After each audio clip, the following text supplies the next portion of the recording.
University of Wisconsin, and he's going to talk about stochastic simulation of models arising in the life sciences. And he's going to talk about non-spatial models. Yeah? Yes, right there's in the title, non-spatial. Okay. Not allowed to talk about spatial. Yeah, so thanks for coming at 9 a.m. For a tutorial. This is the beginning of a 3-hour endeavor, not all back-to-back. The only way I think that's going to work is if you ask questions, and we make this somewhat interactive, so I really hope that happens. I've targeted it at graduate students, people who are not really familiar with the mathematics behind these models.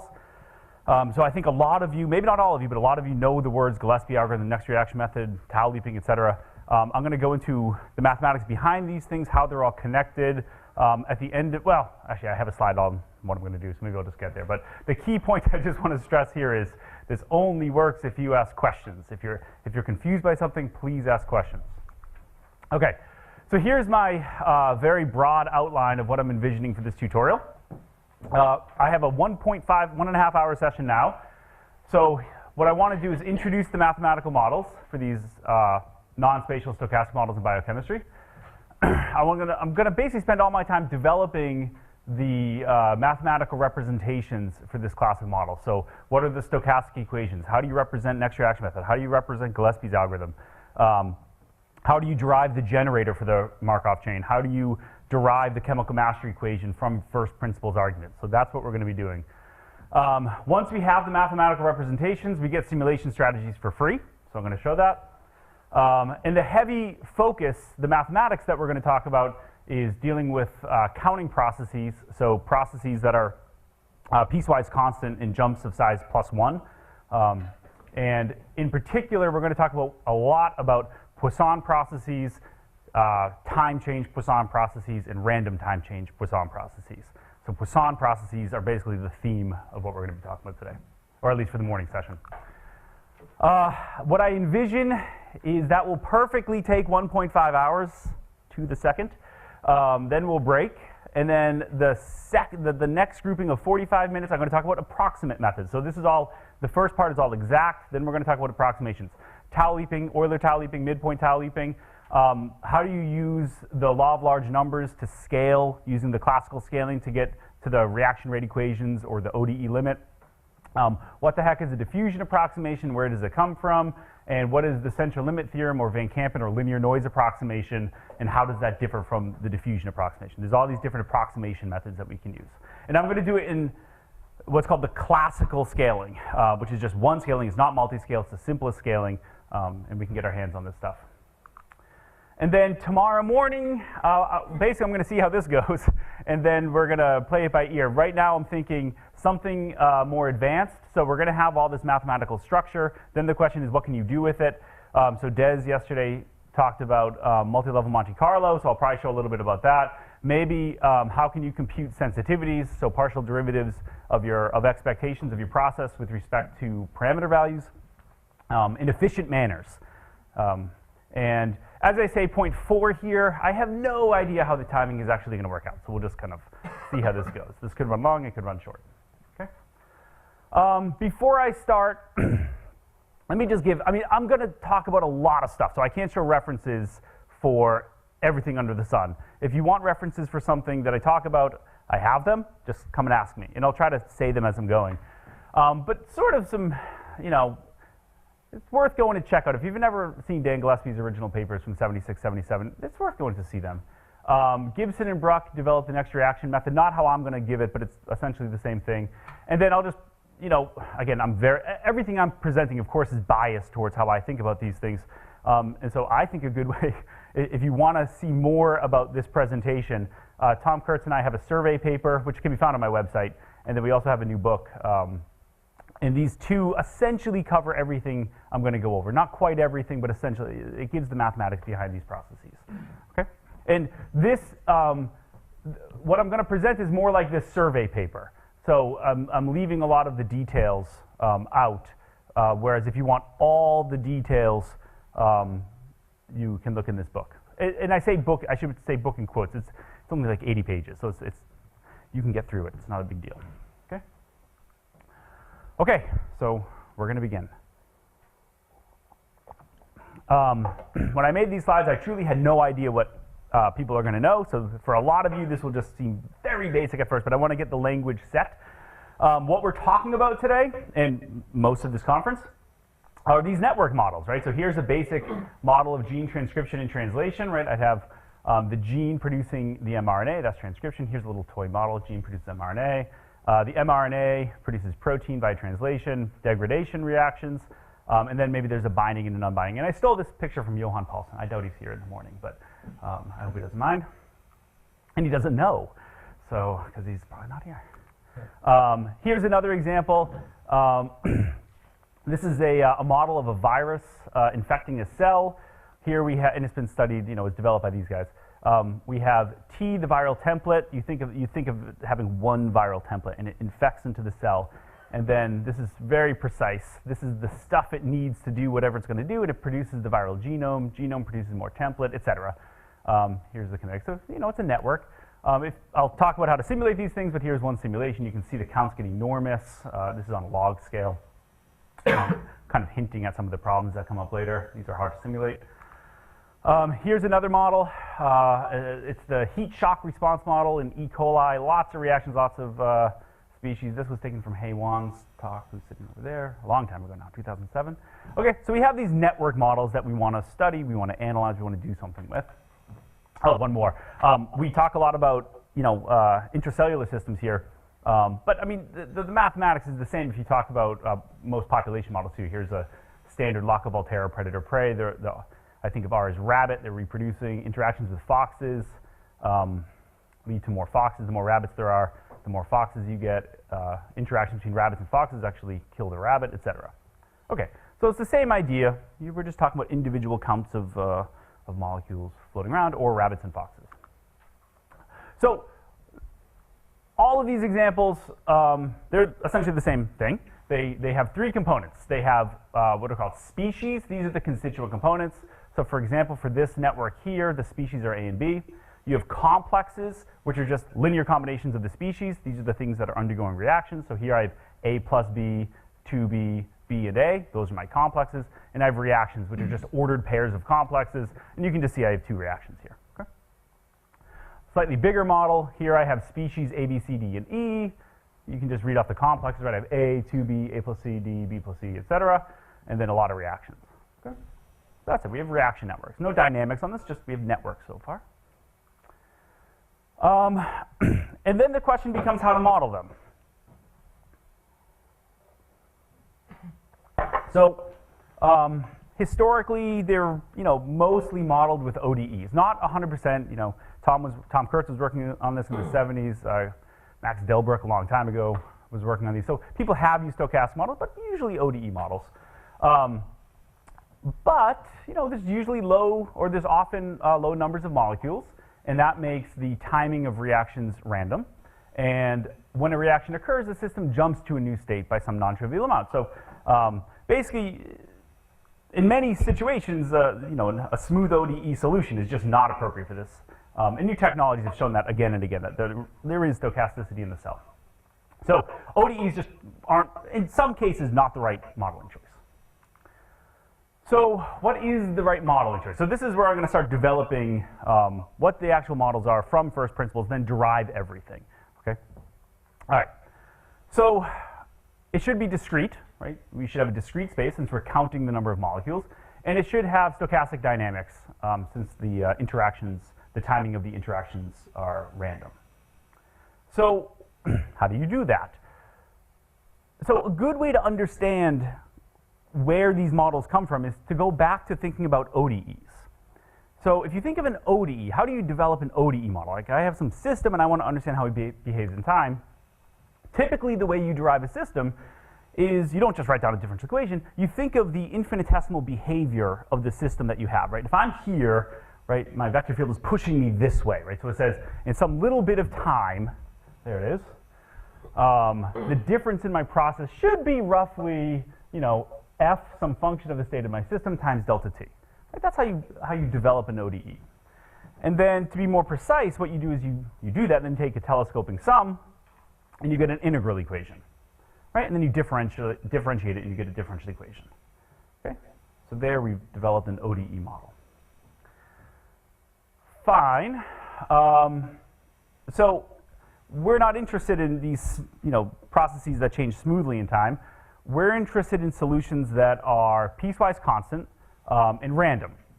And the key difference here is when changes happen, right? When there's a jump in the system, it's not small, right? You don't change by an infinitesimal amount, right? You change by some vector, right? So if reaction k, whatever that is, occurs at some time t, then this is the state of the system right before the reaction occurs. There's the new state of the system. The difference is a vector, typically in ZD, right? You're counting the number of molecules. I've gained 1, gained 2, lost 1, whatever, right? It's a vector. It's a big change in the system. Okay. So, but there has to be something small to make this analogy work. So what is small? And what's small is the probability of seeing a reaction happen in some small window of time, right? We know, or a typical modeling assumption would be the probability, I don't like these pointers, the probability, this says that the kth reaction factor, the change in the system at time t over some little window of time is equal to that reaction vector, zeta k, is conditioned on the entire history of the system, that's f of t, just think of that as the history,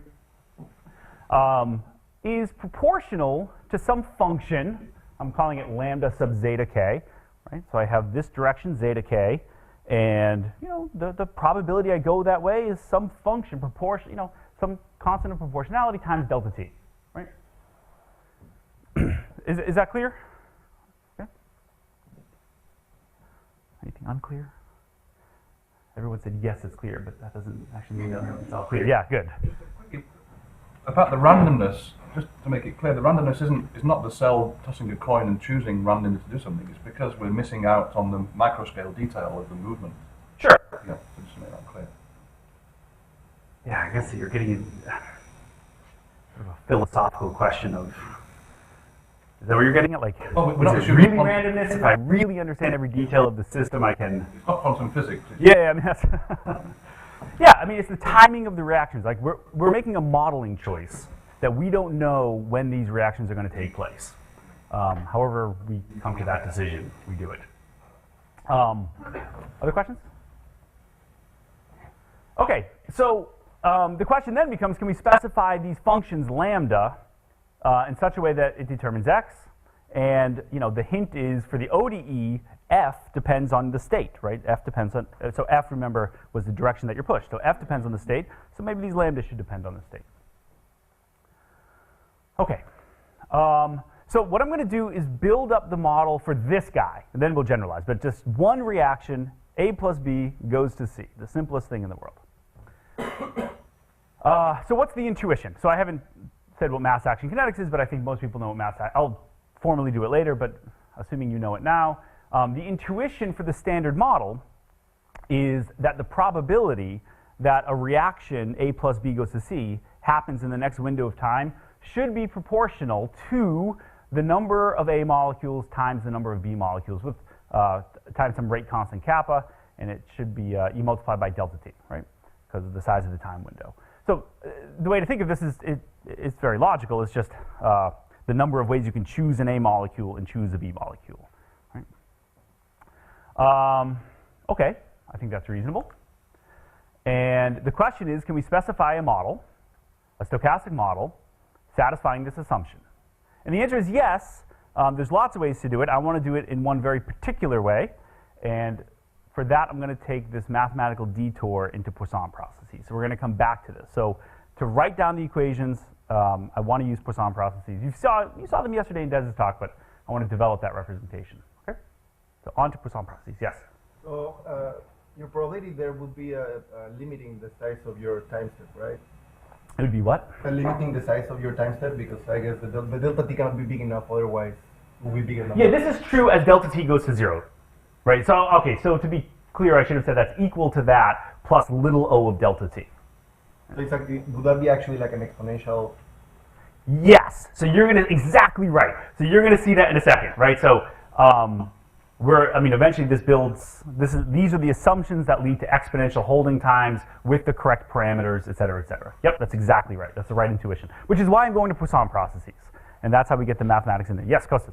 So Dave, you said you could I mean, it's a bit of a philosophical question. You said that you could do it in many different ways, Yes. but you sort of, but many different ways. It's just from the point of view presentation. The model, in a sense, is unique. Absolutely true. So for example, what I had in mind when I said that out loud was I could just declare this a continuous time Markov chain and I could give you the infinitesimal generator. Done. Okay, but I don't want to do that. I'd much rather take these assumptions, build up basically an Ito equation for these models, and then derive everything from that Ito equation. So that's what we're going to do. Was there another question? Oh, okay. Other questions? Good. All right. So, Poisson processes. So we're just, what is a Poisson? So again, there's more than one way to develop a Poisson process. So, but I want you to view a Poisson process in a very particular way. That'll be very helpful. So we're going to view the Poisson process through the underlying point process. So what do I mean by that? So you could build a Poisson process in the following way, and I'm going to build a unit rate Poisson process. I'm going to take a pile, here's my pile, of independent exponential random variables with parameter 1, okay? And then I put points down on a line, so I'm building a point process. The first point I put down, I start at 0, and I look at my first exponential random variable, E1, and that's the gap to my first point. The second point, I just look at E2, and that's the gap, okay? So there it is. Does everyone see what I'm doing? So from the gap there is E1. I can't point that high. Oh, all right. Bamboo pointer. Right, E1, E2, big gap, E3, etc. Okay, so that's my point process. And then what's my Poisson process? So I define y. I'm going to call it y1 because it's a unit rate, rate 1. I define y1 of t to be, I just move my bamboo thing at rate 1, and I count the number of points I've hit by time t. That's it. Okay? So by time t, I've hit 6 points. So here's a nice little plot of it. Right?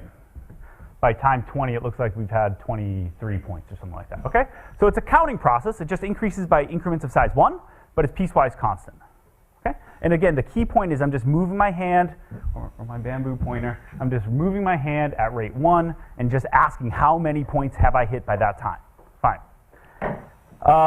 And then you should ask yourself, I'm contrarian. I don't want to move my hand at rate 1. I want to move my hand at rate lambda. What happens then? And that's fine. So let's say I move my hand at rate 3. So I move my hand 3 times faster.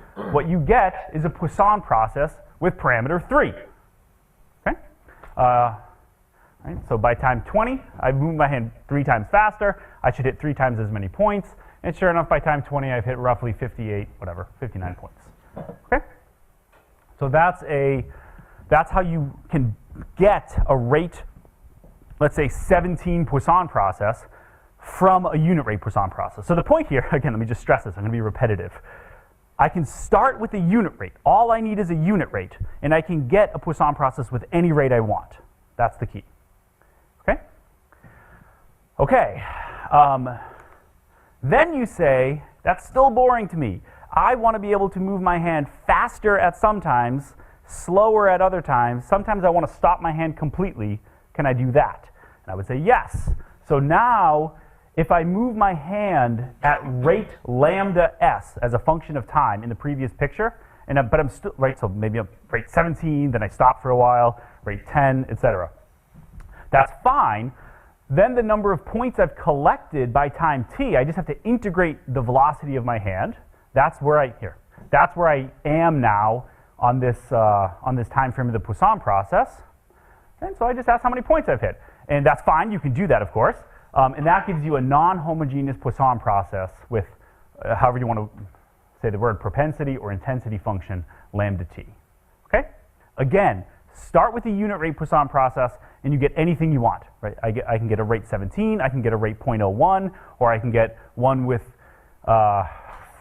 intensity function, 4 plus the cosine of t. Fine, if I want that. Okay? When you do this, you get the right defining characteristics of a non-homogeneous Poisson process, which are the probability that you don't see an event in some small time window should be 1 minus lambda t times delta t. So with high probability for any increment, you do not see an event.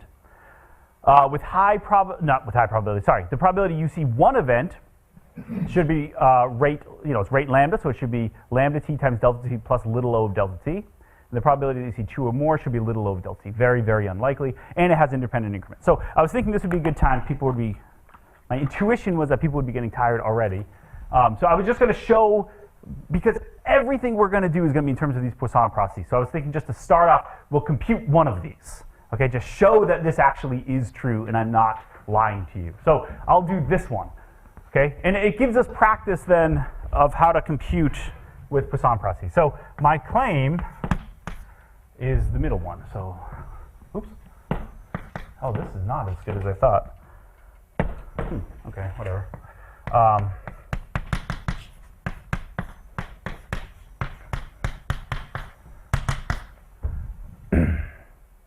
Okay.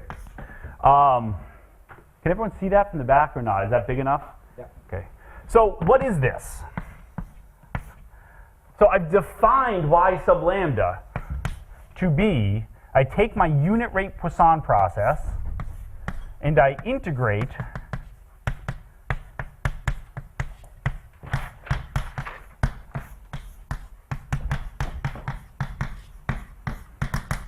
and I just integrate, right? That's what y sub lambda is. It's y1 evaluated at this integrated time. Okay?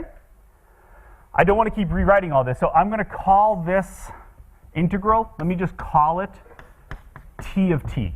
Okay? T of t is the integral of lambda up to time t. Okay? So this is, I'm going to do let me not do 2 steps.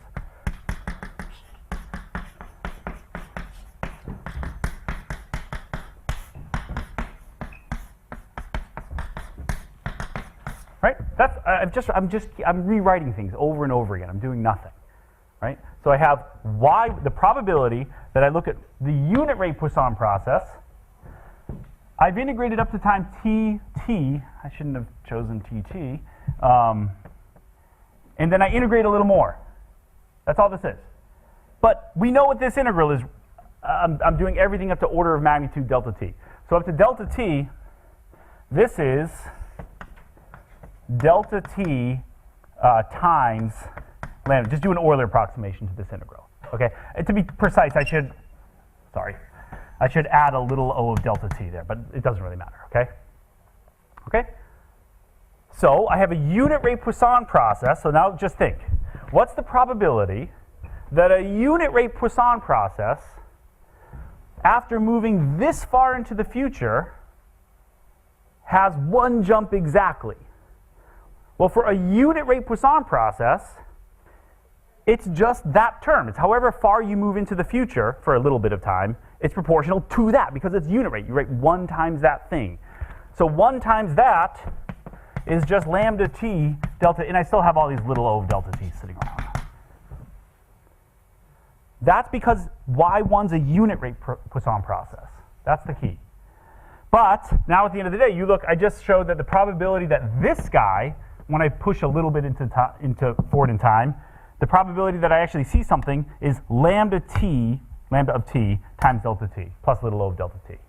And that means, well, that's one of the defining characteristics for being a Poisson process with intensity function lambda.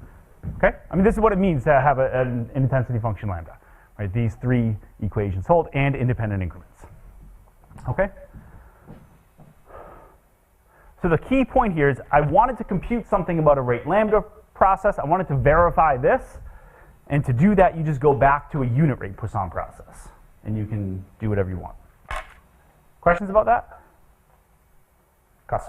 So, I mean, it's just for notation simplicity that you call it the integral from 0 to t lambda s ds. You could say, this, because you said there is no reason lambda needs to be constant in time, but you could just say this is y of g of t, for example, but it just happens that it's more convenient to write as an integral.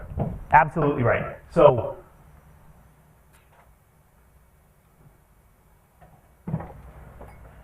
you broke it. Yes. That question was devastating. Yeah, okay. Yeah, right, so I could have exactly written, I think you're saying, so I could have written this as y of g of t. And then I define lambda to be the derivative of g. And then I would have to show that that object is a rate lambda Poisson process. That's all totally fine. It's just more natural to write it this way because you see the rate for the Poisson process right there. At least more natural to me. Yep. Okay, good. Other questions? Okay. Great. So now I'm done with that. So, so let's go back to building our models, right? We actually care about models in biochemistry. So let's go back to A plus B goes to C, and I'll just remind you, this was the intuition. The probability a reaction happens in some small window of time, condition on everything up to that time, is proportional, is equal to the rate constant times the number of A, number of B times delta T. Okay, in fact, I think this slide may have even been on Des's talk, but here I have the state of my system at time t, just counting the number of, it's a vector, counting the number of A molecules, B molecules, and C molecules. Then it's just intuitive that the state of the system at time t is whatever your initial condition is, plus R of t, which is however many times that reaction fired, times this vector, right? You lose an A, lose a B, gain a C. Okay, so that's just true. So the only question, the only thing to specify is that function R. If you can specify R, you're done. Okay, let's do that. So there's, again, I'm being repetitive again. There's the intuition. What we just argued was that for counting processes with a specified intensity lambda, the probability of seeing that guy click up by 1 is equal to lambda times delta t. Right? That's the probability. But this is the probability we want. And so proof by two things being the same color on the same slide, set those equal to each other, and we can make R of t, we can set R of t to be a unit rate Poisson process evaluated at the integrated intensity xa, xb.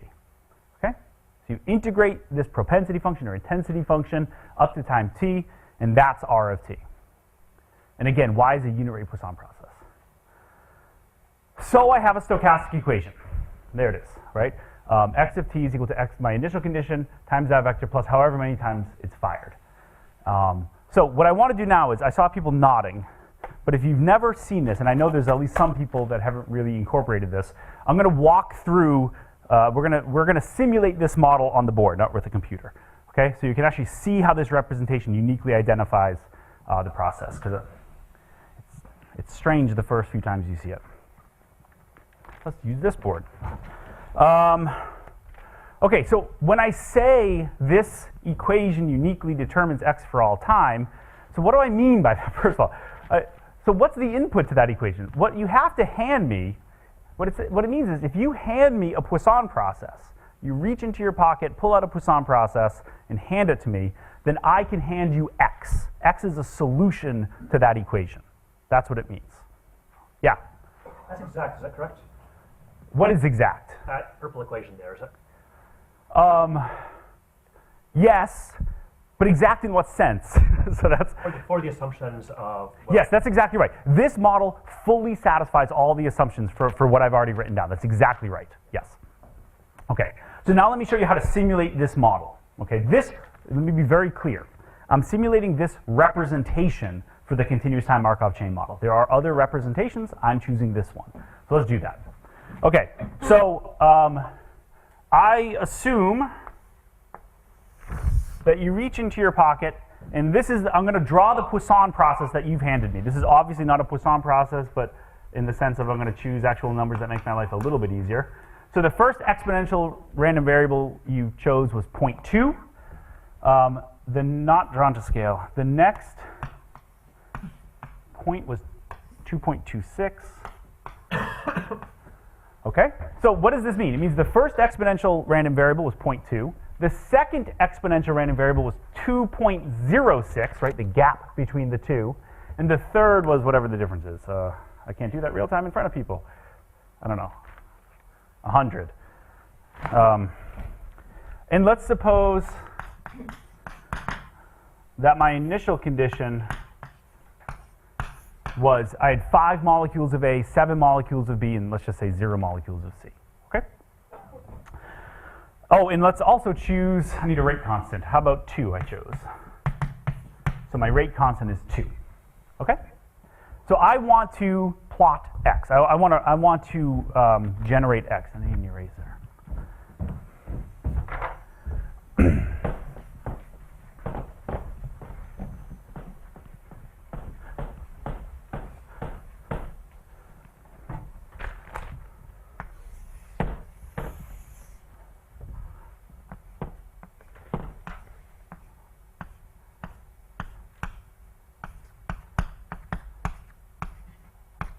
Okay.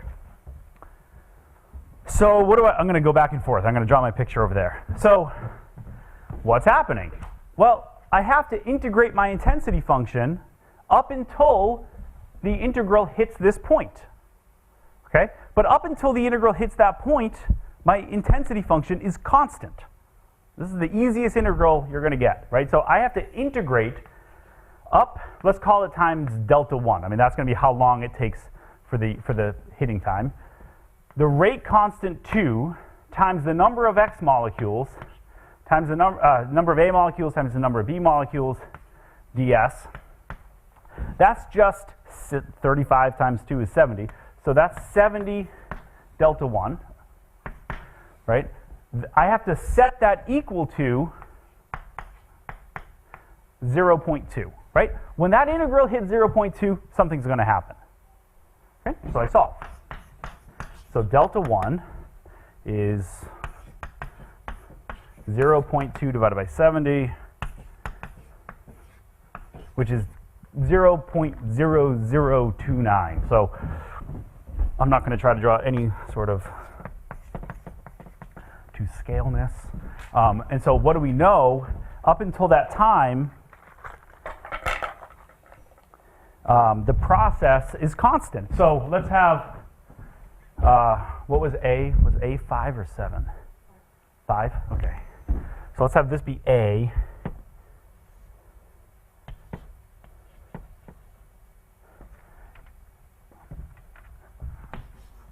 A. And then B. B is, B drops to 6. I guess C will be white. Right?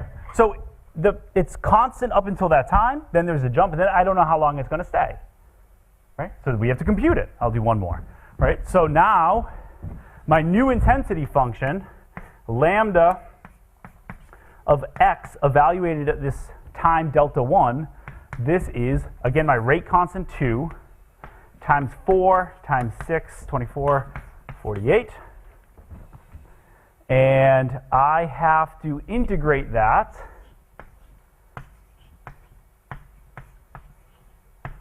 up to times 2.26.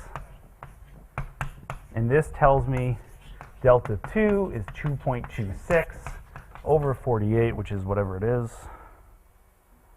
0.0471. I would go back over here. Sorry. Yep. You have to integrate, I'm a bit confused. Do you have to integrate it to 2.26 or 2.06? So Good question. So this is the question I wanted here. The way I'm writing this, right, this is the perfect question. This is exactly what I want to get across with this example. I've already integrated to here, right? You are right and I am wrong. The way I've set this up, you are right. Sorry, I just totally messed that up. Okay, yes, I want to start integrating from here to here at rate 48. The way I've done it, see, this was actually a sneaky test I did to make sure someone was paying attention. Yeah, I integrated from 7 to there. So this is what I need. From delta 1 to delta 2 equals 2.06. Very good. Okay, sorry about that. And I did not do that offline. So it's less than that, whatever it is, okay? So, again, not drawn to scale. Can anyone do that? Can someone actually do that for me? It's important.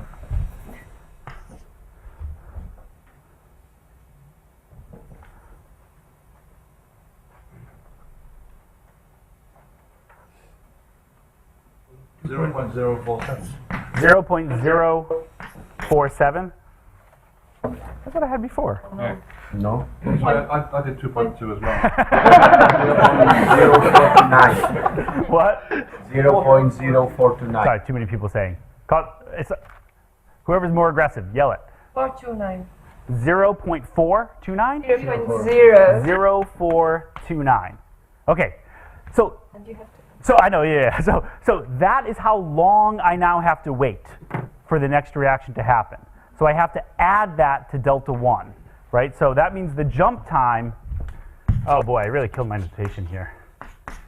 Jump time is 0.0029 plus 0.0429, which is 0.0, oh boy, 719. No. Yeah, that's not even close. What am I doing? 519? No. 0.0458. Yeah. 4. Yes! 0.0458. Whew. Arithmetic. 0.0458. Okay, so it stays put for a long time. And then we're off.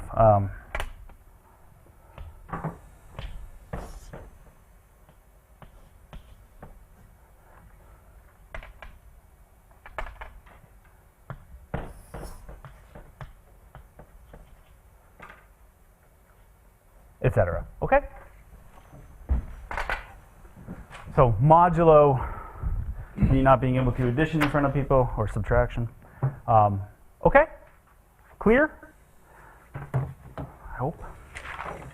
I think I probably made it less clear. Don't tell me I messed something else up. Yeah. No, it's a question. Okay. Intuitively, Wait, say it again? exponential random numbers that you have, they are not obviously not the times when jumps happen. So intuitively, what are they? Say that again. The So unit exponentials? 0.2. Yeah, exactly. Yeah, so okay. So another way to have cooked this up.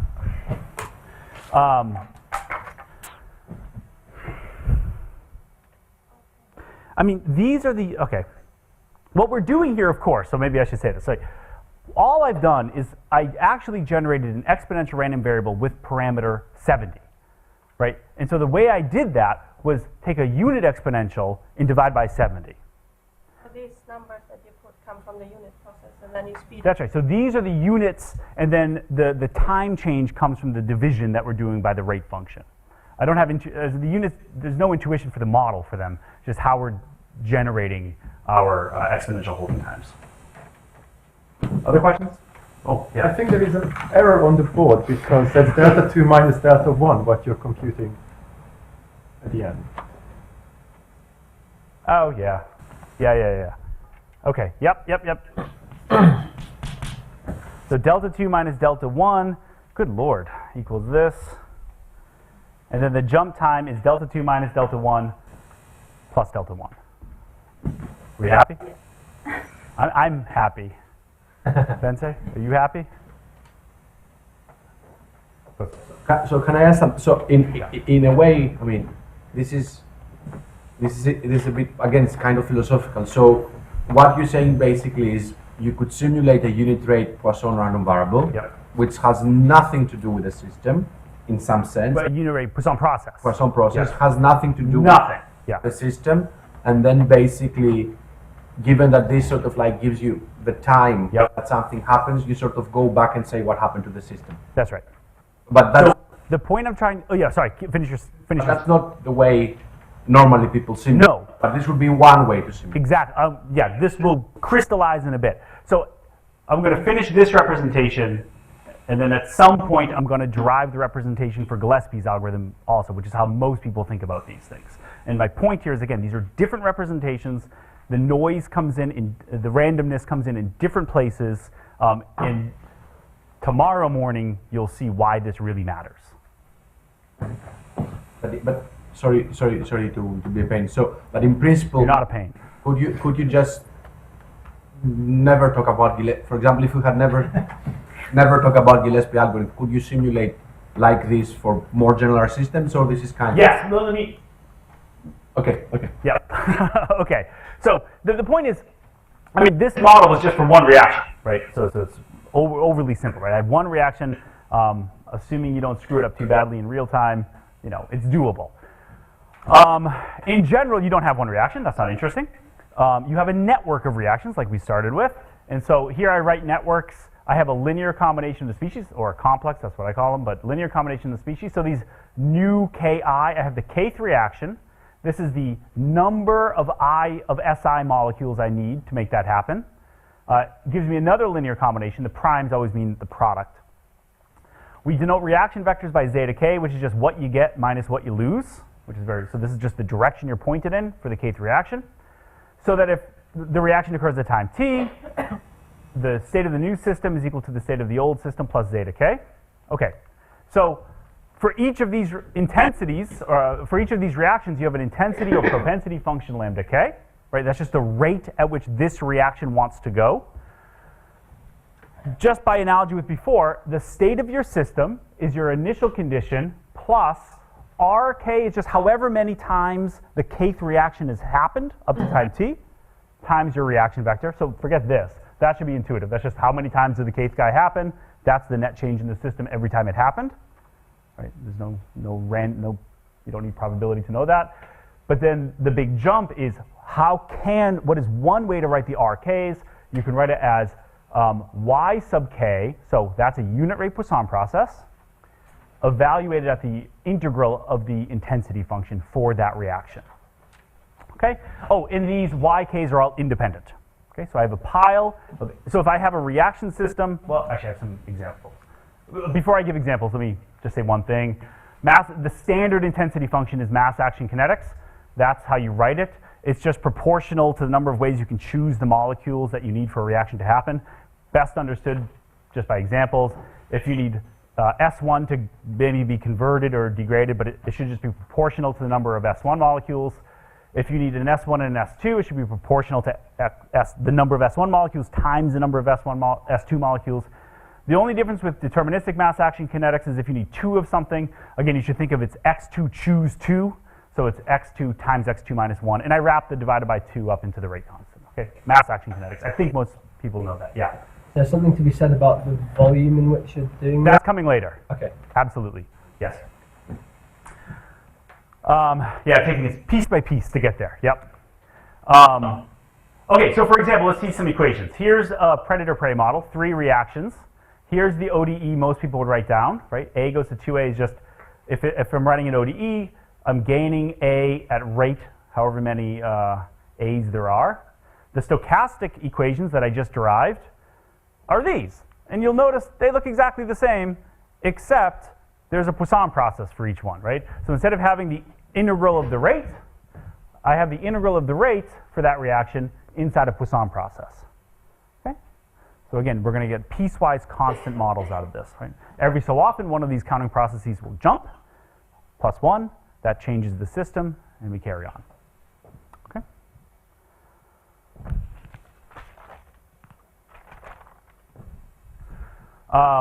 Here's another one. Here's that virus model that I showed before. Again, I have 6 reactions now, so you can just write them down. Each reaction has an associated counting process. So let's look at, I don't know, reaction 2. G goes to T. Reaction 2, there it is. I lose a G molecule whenever that guy happens. That's why there's a minus sign. The rate is the number of G molecules times 0.025. And I gain a T somewhere right there, right? So the same reaction, Y2, gives me a T molecule. So every time that guy fires, I lose a G, gain a T, etc. Okay? Okay, so what we described is a Markov process. And as I alluded to before, there's lots of other ways to understand these Markov processes. So let me go through these other ways. So I have a Markov process, and the key characteristic here is this, that the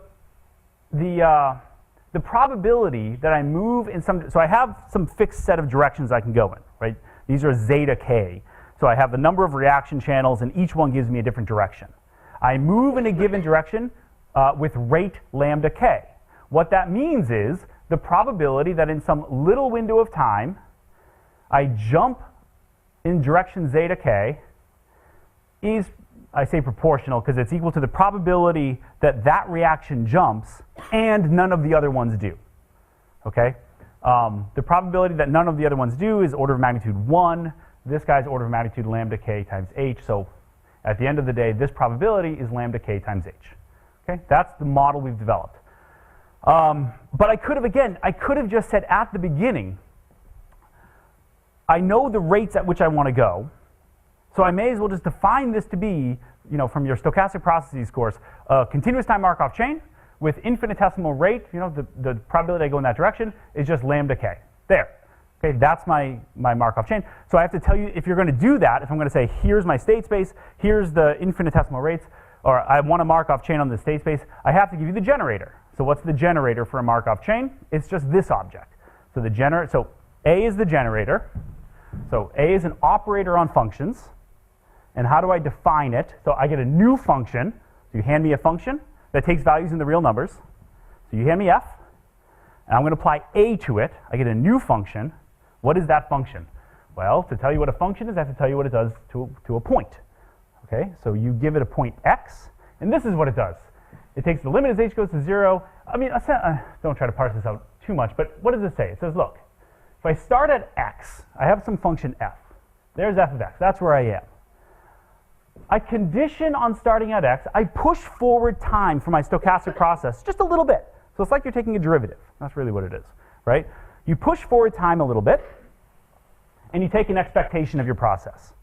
And then you ask, how much did that change?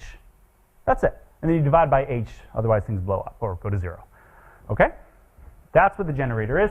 And you can show, which I'm going to do right now because I keep feeling we need breaks, you can show that the generator for this Markov chain is just this object. You hand me an f, what do I do to it? I take a sum, I take f of where I was, add zeta k, that's the push forward. I go from here to there, take the difference, and I was moving at that rate. That's how to read this. Okay? So let's derive this generator to show that it can be done in real time.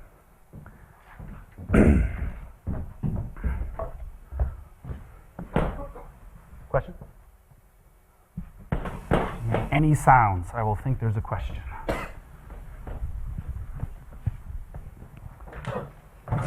Okay. So,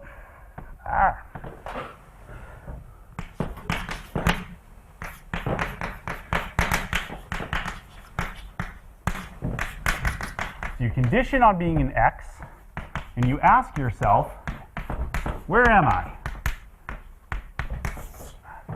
at time h? Right? I have my Markov chain. I've defined my infinitesimal rates. I want this generator. Okay?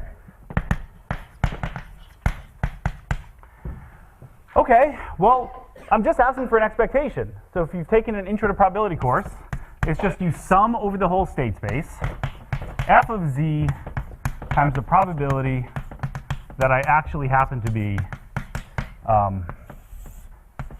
in that state. That's just what the expectation is. Okay? And then we can use, right, I have these probabilities. I can just put them in. I'm just trying to point out that this is not too hard to do. So if I'm standing here at z or at x, what states can I be in a little bit of time? What are the reasonable states I can be in? Someone name 1. X. X. All right? I could still be here. Nothing could happen. That is the most likely scenario. Okay, so Kirk got the most likely scenario. Where else could I be? I have a Markov chain. Let's say I have 17 different reaction channels. I can go in one of 17 different directions if one of them fires. And I'm standing here. Where can I be in a little bit of time? Tell me somewhere. Can I be 2 jumps away? No. Probably not. And you can make that precise, right? Very unlikely. 3 jumps away? Am I getting hotter or colder? X plus delta. X plus zeta k, right? I can be 1 jump away. There's some non-zero probability or order h probability that I'm 1 jump away. Okay, so let's write that down. That seems reasonable. So now the sum is changing. That's summing over the whole state space. Now I'm summing over my reaction channels. Let's say there's 17. The sum is over 17 terms now. I could be here.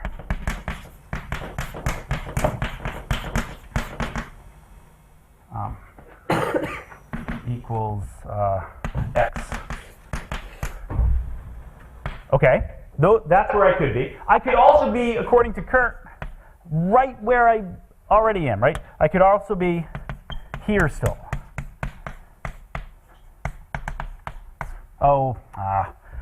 All these probabilities should have a little sub x on them because that's my initial condition.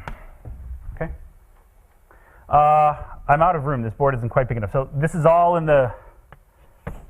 still in the numerator. I still have my minus f of x, and then I have to divide by h. Right? And now we can just compute this. I'm just going to plug numbers in, and yeah, there's an eraser.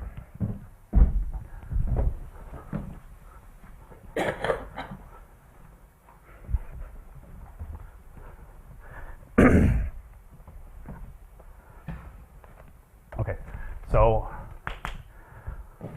this is the limit as h goes to 0. I'm just going to plug in that, right? So I have the sum over k, f of x plus zeta k times lambda k of x times h. There's a little o of h I'm going to just ignore. I'll write it at the end. I also have, right, so that's this stuff. That's all this. I also have the fact that I could be at f of x. And I'm at f of x with probability 1 minus all these probabilities that I jump somewhere. Right? This is not jumping. And I still have a minus f of x, and I have a plus little o of h floating around, and then I have to divide the whole thing by h. And it should be clear at this point. I have an f of x minus f of x. I have a sum. I have each term that's left has a lambda k. So if you just unwind this now, or maybe if you wind it, that is an f of x plus zeta k minus f of x. That minus comes from there. I still have an h times everything, but I'm dividing by h conveniently enough. Okay, so they go away. The little o of h divided by h goes away, and this is what we're left with. Okay? That's the generator. It's not a hard computation if you start from the infinitesimal, right? Those are our assumptions, so we could just say I have a Markov chain with that generator. Questions about that?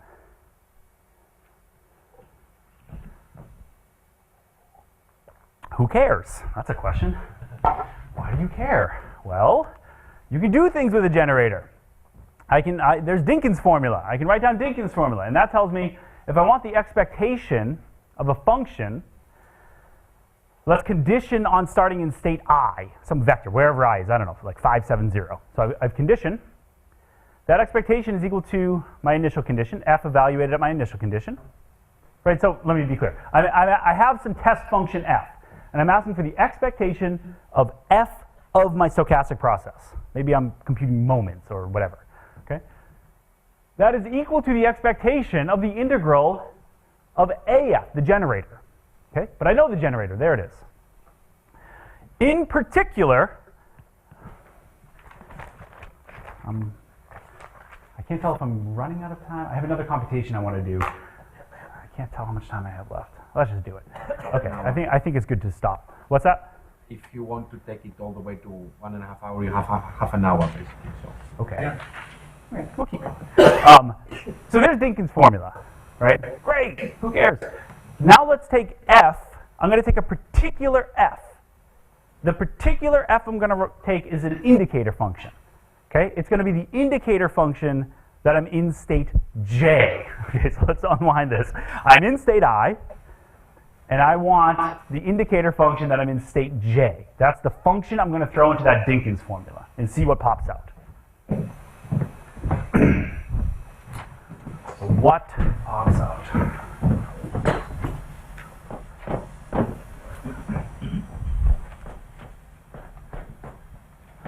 Well,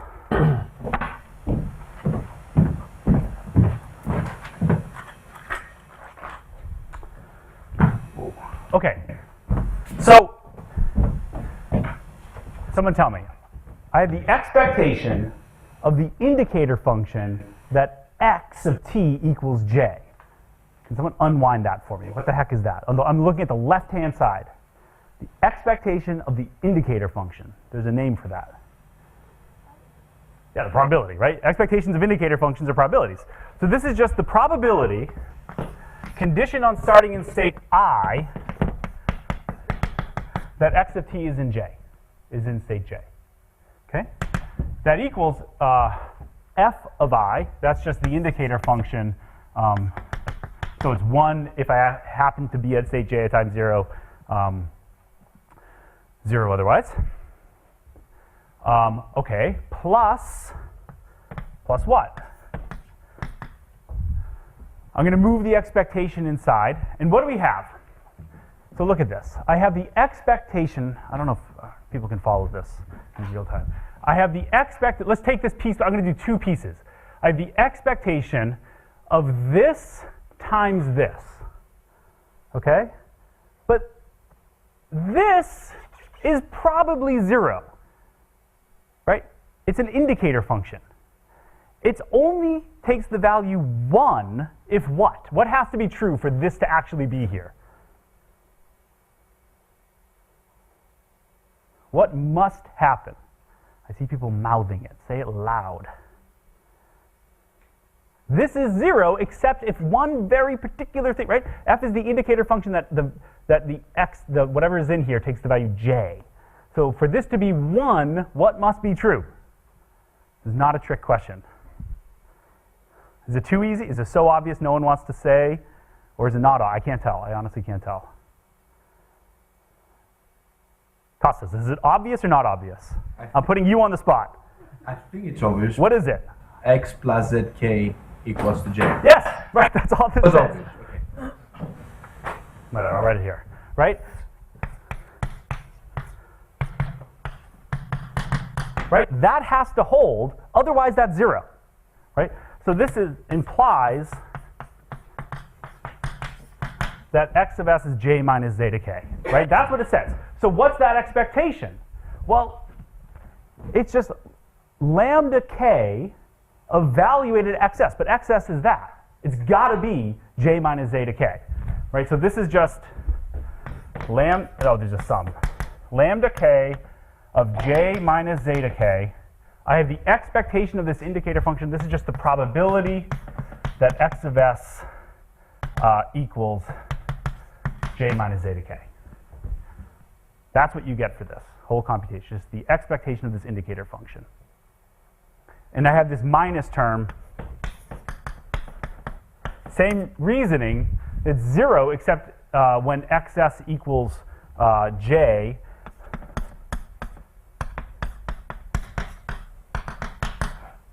And you get this.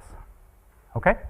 And so people have seen this before. I have an integral representation of this. I can just differentiate this integral representation.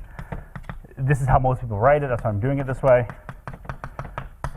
So I get equals the sum lambda k j minus zeta k pi x of t equals j minus zeta k minus, I doubt people can see this very well, but I'll splash it up on the slides in a minute.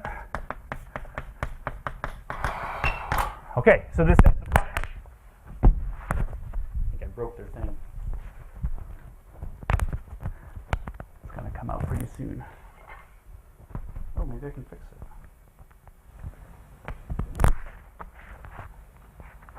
I don't know if do I really need this? I guess for recording purposes. Yes.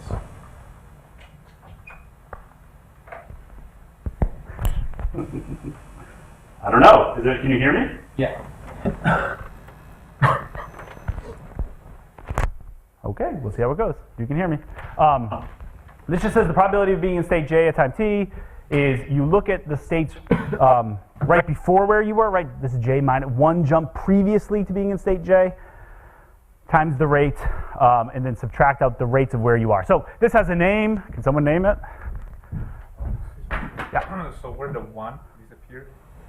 The indicator I is equal J. Say that again. Also the first term, where did it disappear? Yes?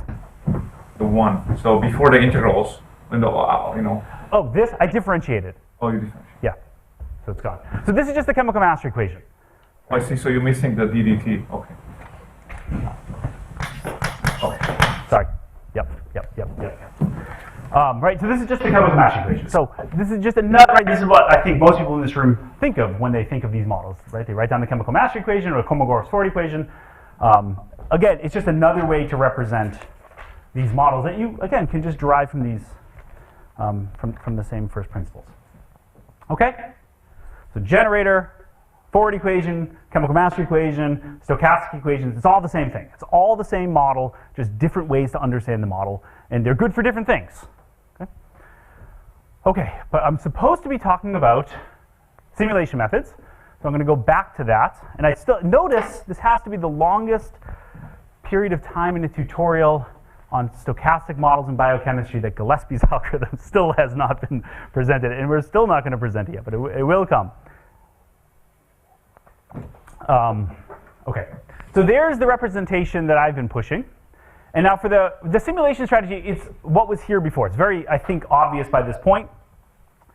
I have just some notation. I'm going to define t sub k, I got rid of the of t, to be the integral of my intensity functions, right? You're going to have to keep track of these integrals, right? So t sub k does that.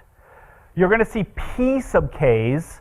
P sub k, I mean, here's the definition, it's the minimum, blah, blah, blah. It's the time of the next reaction for that reaction channel. Let me draw a picture.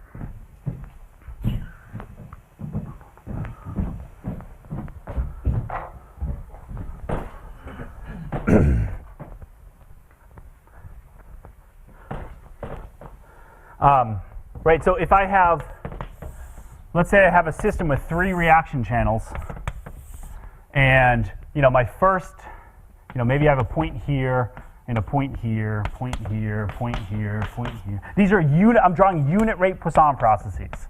This is Y1, Y2, Y3. The point is, TK is going to give me like where I've integrated up till. PK is the time of the next jump for the Poisson process itself, that point. Whereas if I've integrated this guy up to here, P2 is this guy. Does that make sense? Okay, you'll see in a second. I think I'm going too into details before I just splash it. Okay, so what I'm going to present is essentially the next reaction method of Gibson and Brock. Okay, the next reaction method is just simulation of the model I've already shown you of Tom Kurtz's random time change representation. So initialize, set all your TKs to 0. This is just because we haven't integrated anything yet. Okay, so TKs are 0. For each k, you set pk to be an exponential random variable.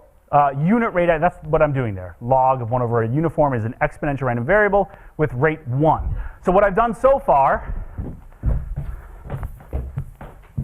is I've given that point, and that point. I don't see any other points. I just have the first unit exponentials for each of my Poisson processes. Okay. I set for each reaction channel delta tk, how long do I have to wait, to be the difference of pk and tk divided by lambda k. That looks complicated, but of course it's not. It's just what we did before. It's this gap, however big this is, divided by the rate I'm moving, lambda k. That's how long it would take me to hit that point, assuming nothing else happens, right? So I have a time for this, a time for that, and a time for that. Okay? Now for example, here, let's test everybody. The way I've drawn this, let's say I put the point here. Let's say that was my first point. Real quick, which one's going to fire first? Who is sure 3 is going to fire first? Looks like 3 is going to fire first. Come on. I mean, look at it. Stare at it. It looks like 3. Yeah, I mean, it looks like, okay, but now I tell you the intensities are 1,000,000, 1, and 0.001. Which one's going to fire first? 1, right? I didn't give, it was a trick question on purpose, right? The point is the rates tell you how fast you're moving, right? So you can't just look at the unit rate Poisson processes and know which one's going to fire first. You know, this could have 0. I could have like no C molecules, right? I'm not moving to that point at all. This guy's moving at 1,000,000. He's going to get there way faster. Okay? Is that clear what I'm saying? Good. It's always good to trick people. And then, okay, so once that happens, what's going to happen? So I fire this reaction. Bang. What do I have to generate? What do I have to do? You tell me.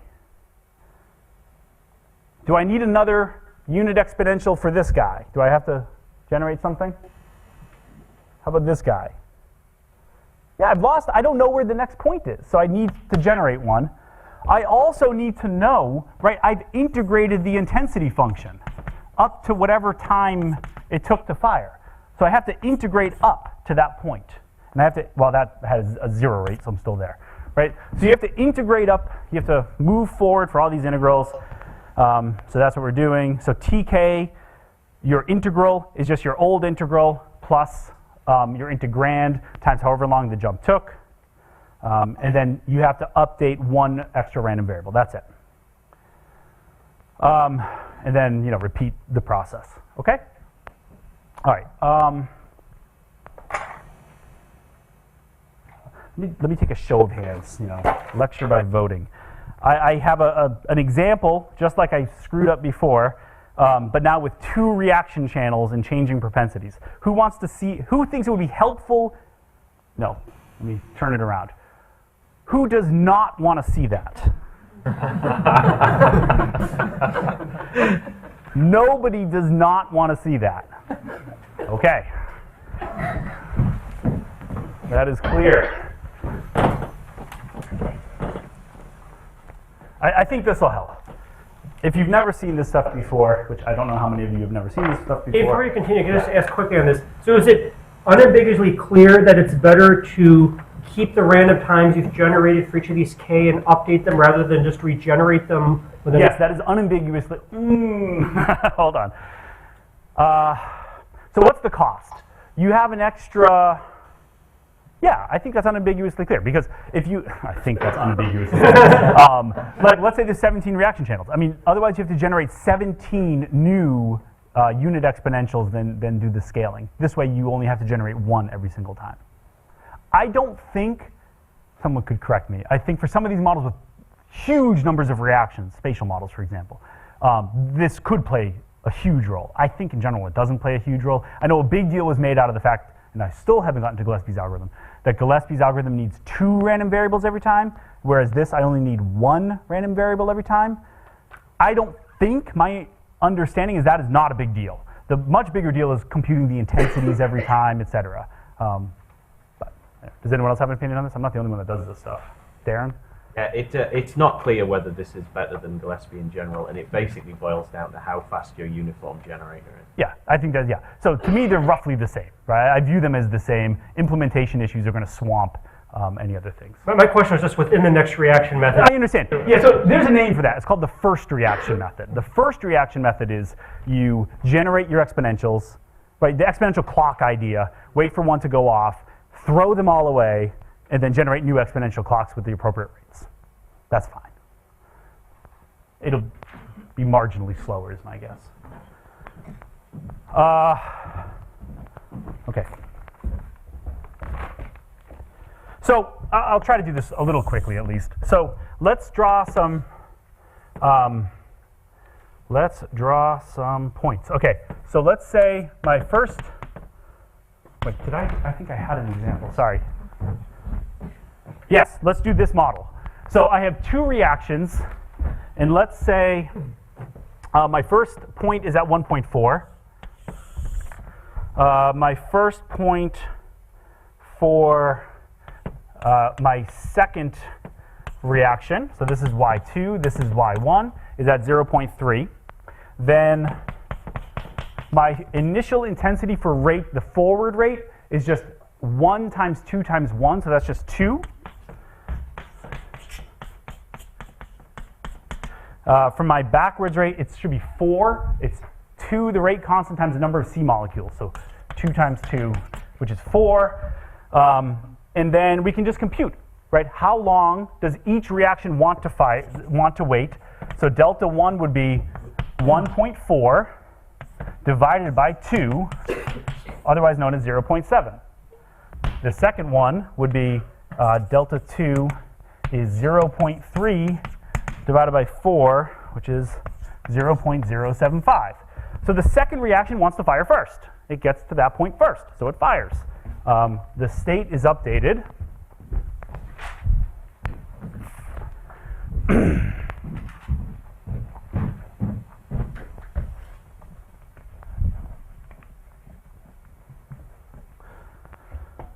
And so now my new state, let's call it xt1. So t1, the amount of time, whatever I just said it was, 0.0075. The new state, which I literally can't remember, the second reaction fired. So that means I now have a state of 2, 3, 1. Right? And now I repeat the process. Well, first I have to integrate T1, right? So I have to ask now, this is the key, this is what I'm trying to get across here. I still integrate forward up to whatever time this takes me to, right? So I started at 0 and I moved at rate 2, right? So capital T1 after the integral is whatever that is, 0.15, right? So I've moved up to 0.15, not, again, really not drawn to scale. For this guy, I've moved up here, and so I have to generate a new point, and now I carry on, right? I have to ask how long it takes for that guy to go, how long it takes for that guy to go, okay? I hope that's clear. I think that's clear. Questions, though? Yeah? So the very first thing that you wrote down, sort of like 1.4 and 0.3, would be what you called before pk, yeah? Yeah, those are my, exactly, P1 and P2. Yeah. These are my first unit rate exponentials. That's exactly right. And then because this guy hits first, I need another unit rate exponential for this guy, but not that guy. But in the next computation, I just have to take into account, I should only integrate my new intensity over a width of size 1.4 minus 0.15, that gap, which is what I got wrong before. Okay. Okay, finally, Gillespie's algorithm. So, once again, this is not the only way to understand this model. Usually when you're introduced to a continuous time Markov chain model, the very first thing that someone does is essentially say this. How do you simulate it? So let's walk through this. So I have a continuous time Markov chain. If I'm in state X, I can go according to any of these reaction channels. Let's say I have 17 reaction channels. They each one have a rate. So the total rate out is the sum of the rates. Okay? So I take that value. Lambda naught is the sum of the rates. So the holding time is exponentially distributed with parameter lambda naught. And the chain transitions to state X plus zeta L. That just means the Lth reaction channel is fired. That happens with probability, the proportion of the total intensity that was given by lambda L. That's what it is. This follows easily from just basic facts about exponential random variables. If you have independent exponential random variables with different rates, and you ask for the minimum of them, right, which one's going to fire first, that's an exponential random variable with parameter lambda naught. And if you ask for which one fired, it's exactly what I wrote down, right? You just take the proportion of that exponential random variable, the proportion of the total rate that came from that exponential random variable. So it just follows from basic facts of exponential random variables. And this is Gillespie's algorithm, okay? So Gillespie's algorithm just says initialize, compute the intensity for each reaction channel, compute the sum of the intensity functions, generate two uniforms. One is going to be for the holding time, one is going to be for where you go. So here we generated the holding time. This is an exponential random variable with parameter lambda naught. And then this ugly looking thing is how you choose which reaction happened. It's the standard, right, you split the interval 0 to 1 into portions. So up to here, this would be lambda 1 over lambda naught. Up to here is lambda 1 plus lambda 2 over lambda naught, etc. Right? So the size of this gap is just lambda 2 divided by lambda naught. Then you take your uniform dart and throw it at this. And wherever you land, that's the reaction, right? If you land here, reaction 2 happens. If you land here, reaction 1 happens. That's what that says. Okay? Update the system. Repeat as necessary. Okay? Gillespie's algorithm. So, a reasonable question at this point, here, what do I have? Is, you know, I set up this random time change representation, but then there's Gillespie's algorithm, so are they one and the same thing? And the answer is, yes, they give you realizations from the same stochastic model, so they're distributionally equivalent, but they don't come from the same stochastic equations. So then the question should be, what are the stochastic equations for Gillespie's algorithm? You can do that. So first off, let's think about what we need. When you're simulating using Gillespie's algorithm, we need uniform random variables.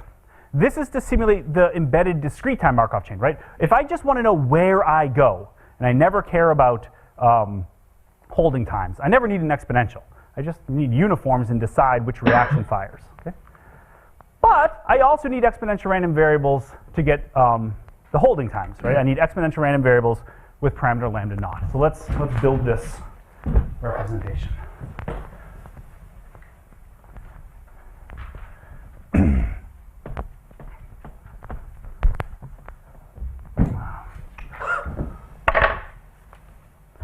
Okay, so I'll start. So is it clear what I'm doing? Right, we have the random time change representation, but that has nothing to do with Gillespie's algorithm. So I want to show you the stochastic equation for Gillespie's algorithm. The reason you may care about this, this is coming in later parts of this tutorial, is if you don't know the stochastic equations, you can't analyze anything, right? So if you want, like for example, with Ito equations for SDEs, if you want to analyze it, you have to have a set of equations to analyze. If you want to do something fancy like coupling to reduce variance for something, to couple, you need to generate the same, you need to know what you're dealing with for how to couple, okay? So it's important. If you want to do anything fancier than just Gillespie's algorithm. Okay. This equation, of course, still holds, right? The state of the system at time t is your initial condition plus however many times the reaction is fired, times the change of the state of the system, and then add up over all the reaction channels. Nothing changes there. What changes is what the heck these are, right? Before I built them as random time change Poisson processes. I don't want that anymore. So what do we need? So we're going to let, here's my randomness. We're going to let U0, U1, U2 be I, D uniforms over 0, 1. And I'm going to let Y sub naught be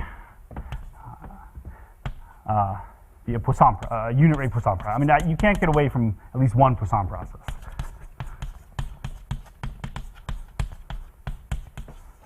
Okay, so just like before, where I had my unit rate Poisson processes as the input, if you give me those, I can give you a realization. This is the input now. You hand me an infinite sequence of uniforms and one Poisson process. And now we're going to build a realization from this. How do we do that? Good question. So, we first define R naught. There's no R naught. This is a new object. Okay, a new counting process.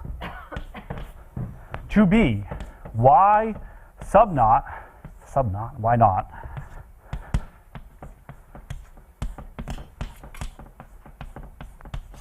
Okay, so I have a counting process running at intensity lambda naught. Okay, this will give me exponential random variables with parameter lambda naught. That's what I wanted. Is that clear to everybody? Right? Unit rate Poisson process points down the line with unit exponentials, scaling time by lambda naught. So I divide by lambda naught. So this gives me exponential random variables with parameter lambda naught. Exactly what I need for Gillespie's algorithm. I can't tell if that's clear or not clear. Kind of clear? Okay. I'm out of room. Okay, well, let's just keep going. But this does not fully specify the model, right? Imagine, let's say I claim to be done. Okay, I have x0. I integrate forward until I hit a point. Then what happens? Well, I don't know. So now we have to figure out which reaction happened, okay? So we have new counting processes. Can people in the back see this? Can you see this? No. Oh, I did it again.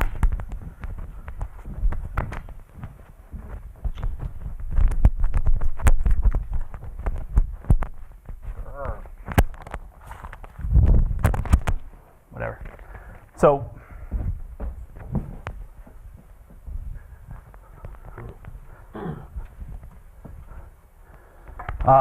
okay. So now let me tell you what RK is. RK, well, think about what happens. RK should not change until R naught changes. Once R naught jumps up by 1, maybe it'll change, maybe not. All right? So how do you do that? How do you write that? You integrate an indicator function of a horrible thing. I'll write it in a second. But here's the key point. It's dr naught of s. So I'm integrating against that counting process. All that means is, right, these are piecewise constants, so that's 0 forever, until there's a jump in R naught. If there's a jump in R naught by +1, I mean, this is basically a sum. I'm integrating against this counting process. What do I add on? That's the question. So I'm going to add on an indicator function. It's 1 or 0. And I want it to be 1 if that's the reaction that should have happened, and 0 otherwise. How do you write that? Well, I have these uniforms. So I pick a uniform. And again, this looks horrible. Imagine this is the first time R naught's clicked up. So R naught is 0, and then it's about to become 1. That means I'm asking for the uniform U of R naught right before the jump. So that's 0. I'm asking for that first uniform random variable. And I just ask, is this in, yes or no, the sum from L equals 1 to K minus 1 lambda L xs minus the time right before, sum L equals 1 to K lambda L xs minus. Maybe one more. Okay? That's it. That's the representation. So we have two representations. The random time change representation of Tom Kurtz from the 1970s, and this is the stochastic equation governing Gillespie's algorithm. You have one master counting process asking when does the next reaction take place. Then you have a thinning step, which means once something happens, right, I'm integrating with respect to that counting process, you ask, is my uniform in this specific interval? If it is, then you, like let's say it's in the first interval, then you choose reaction 1. And you do nothing to reaction 2, right? That's what it says. That would be 0 for reaction 2 and 0 for all the others. Okay? Repeat process. Questions about that? Okay. Who cares? I've shown you two representations. I've shown you lots of representations for these stochastic models. So I really want to get across, the point of this tutorial is these different representations, and I think of the random time change in particular, they yield, first off, I wanted to show they yield different computational methods. So that's done, right? You have different mathematical models, they give you different algorithms. Yeah? Sorry, these two processes, do they lead to the same generator? Or Yes, yes. So they lead, these are still Markov chains which, I can't speak all of a sudden, with precisely the same generator. So they generate statistically equivalent paths, okay? But the computational methods for how you do that are different. The random time change, so now what are we gonna do? So I'm gonna now show, not now, we're gonna take a break. In the next portion, I'm gonna show how to use the random time change representation to derive all these nice fancy approximations that we have. Tau leaping is a snap, scaling to the ODE limit is a snap, The diffusion approximation falls right out. The linear noise approximation falls right out of this representation. So it's very easy to analytically understand these models with the random time change representation. I guess I shouldn't say you can't use the thinning representation, Gillespie's algorithm representation. I don't know how to do that. It seems more cumbersome. And then also, I'm going to show that these representations have a lot of benefits when you want to do something fancy computationally. This is what Des talked about yesterday. You can develop really good multi-level Monte Carlo methods, and you can develop really good sensitivity methods, etc. So that's it. And I timed it unbelievably, almost perfectly, with 2 minutes to go. That's what I envisioned for the first hour and a half. So any questions at this point? Again, we're going to do approximations for the next 45 minutes. So questions? Coffee. Okay. Yay. See you back.